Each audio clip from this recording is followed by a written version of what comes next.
These are 5 common extraneous influences you need to document for. Was there alcohol involved? If so, how much? When and how much?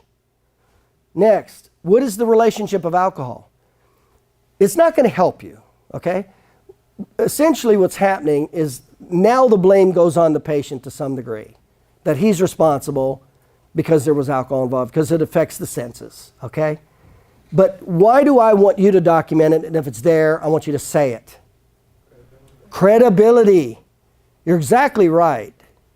You can't, one of the worst things you could do is not document these things, and then you get asked about them in court.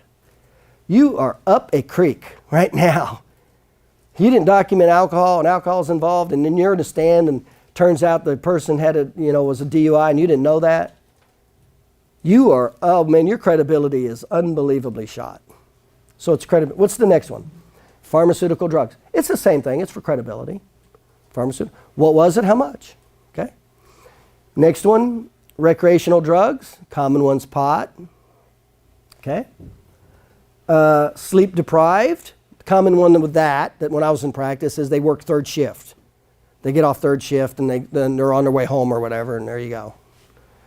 And any convulsion history. In other words, is there a possibility that there was convulsion, that they were responsible for the accident to some degree? Okay, these are common ones. So just make sure you have them in your forms.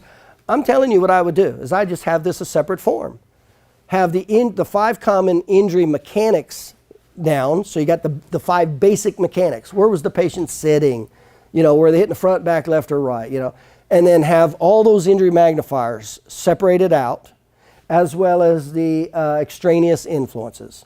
Make sure your patient goes through and answers them. Make sure your staff member has been trained to explain that to the patient, to get them to fill them out. And then when you do your consultation, you just verify what's on there. Just verify what was or was not.